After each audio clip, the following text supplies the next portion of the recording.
আসসালামু আলাইকুম। আজকে খুবই সহজ একটা রেসিপি আপনাদের সাথে শেয়ার করব। মিল্ক পুডিং, যা দেখতে অসাধারণ এবং খেতেও অসাধারণ লাগে। আর গরমের ভিতরে একটু ঠান্ডা ঠান্ডা, আমি বলবো এই ডেজার্টটার মতন আর কোনো ডেজার্টই হতে পারে না। একবার হলো সবারকে ট্রাই করা উচিত।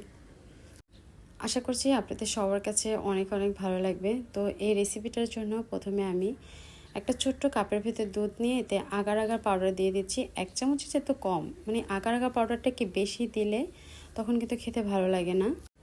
আর দিয়ে দিচ্ছি ছোপ বাটির 2 বাটি দুধ। এই দুধটা আমি আগে থেকে একটু জাল করে নিয়েছি যাতে একটু ঘন হয়, খেতে ভালো লাগে। আর আগার আগার পাউডারটা কিন্তু ঠান্ডা পানিতে গুলে নিতে হবে।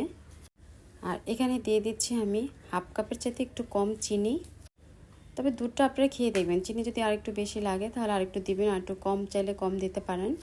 তারপর যে আগার আগার পাউডারটা আমি গুলে রেখেছিলাম ঠান্ডা দুধের ভিতরে, সেটা আরেকটু নাড়াচাড়া দিয়ে তারপর এখানে দিয়ে দিব। আর দেওয়ার পর কিন্তু অনবরত একটু নাড়াচাড়া করতে হবে। আর এখানে আমি কিছু এলাচের দিয়েছি। পরবর্তীতে আবার আমি এলাচগুলো তুলে নিয়েছি। আর দুধটা যখন আমার 3-4 বার জাল করা হয়ে গেছে তখন একটা বাটির ভিতরে রেখে দিয়েছি।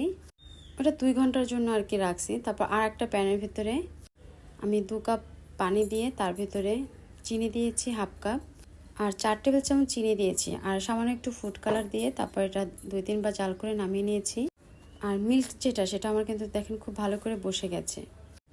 এখন একটা ছাঁকনির সাহায্যে ছেঁকে তারপর আমি যে জেলেটিনটা বানিয়েছি সেই জেলেটিনটা এখানে দিয়ে একটু আলতো করে আর কি দিয়ে দিচ্ছি যাতে ভিতরে ঢুকে যায়। পরে এটা 2 ঘন্টা পর আমি আর কি নামাই নিয়ে আসছি। তার 2 ঘন্টা পরে আমার এটা দেখতে এমন হয়েছে। এখন কেটে আপনাদের সাথে শেয়ার করছি। কাটার সময় আমার ক্যামেরাটা অফ ছিল, এর জন্য খুবই দুঃখিত।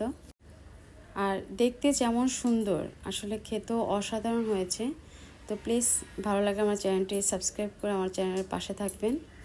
তো বাসায় সবাইকে একবার হলে ট্রাই করার আমন্ত্রণ জানিয়ে আজ এখানেই শেষ করছি। আল্লাহ হাফেজ।